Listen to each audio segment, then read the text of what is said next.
quickly think fast. Just caught a download of why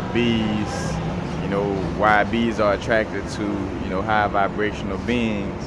If you ever notice, like when you get your, and I'm saying bees right now, because honestly, once you get your vibration to continuously raising it and get into a higher level, you'll see that animals will be more like attracted to you.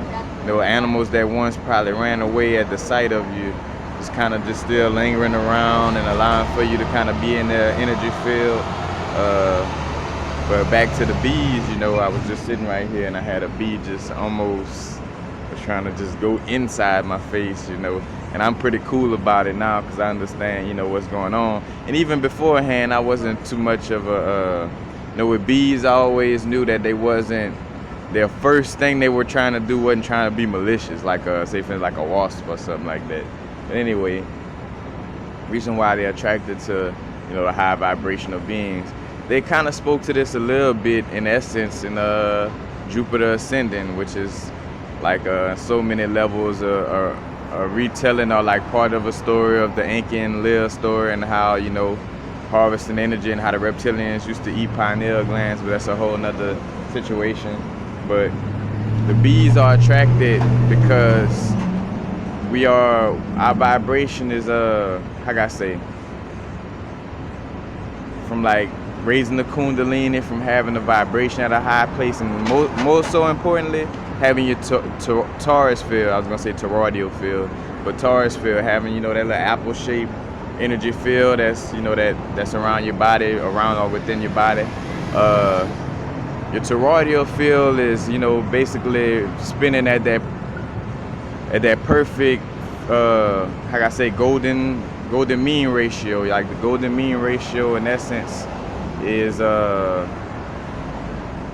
like it's the mathematical essence of the way our toroidal field spins whenever it's trying to find words for this, but whenever it's at its like maximum state, whenever it's in its best or most perfected state, it's in alignment with the golden mean ratio, or some people know as the Fibonacci sequence. But the golden mean ratio embodies the measurements of life, and in essence,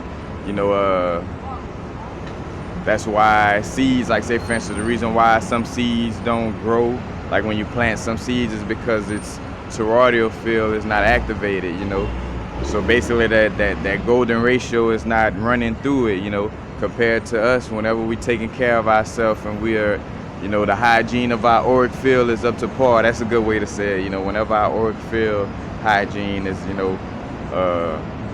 up to par in a nice place, then we attract, the bees. Because what I'm getting to too, is because our vibration is so much in a perfected place that it mimics like a flower. Like, so how bees like to go and pollinate flowers. And matter of fact, the bees, I think, I forgot how that go, but like the bees carry like either negative, positive charge, and I forgot, but the bee carry a charge and the flower carry a charge, and when the bee touches down on the flower, it creates, it gives a certain type of charge to the flower to pollinate it. But anyway, the bees are attracted to us though, because our Taurus field is spinning at such a perfected place or space or whatever you want to say.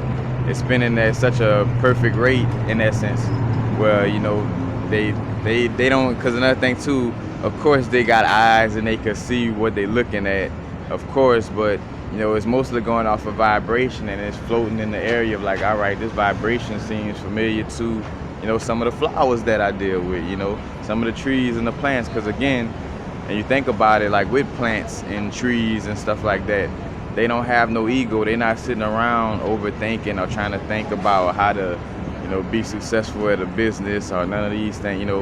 A tree or a flower is just being, just growing, and in essence, in that perfected state, of just being.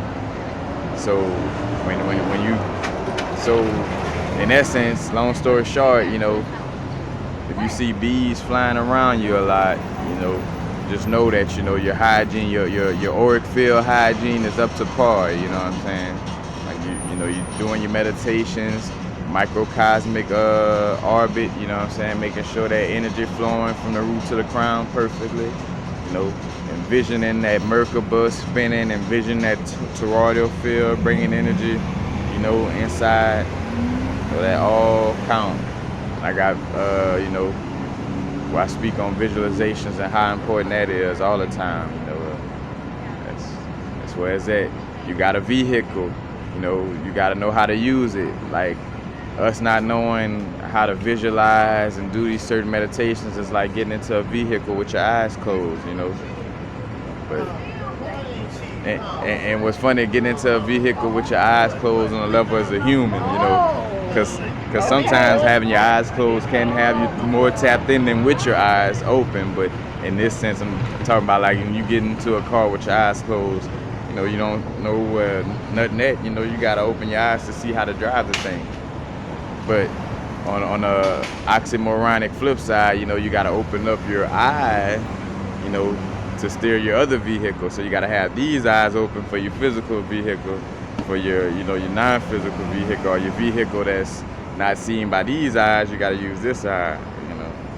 But, but I digress.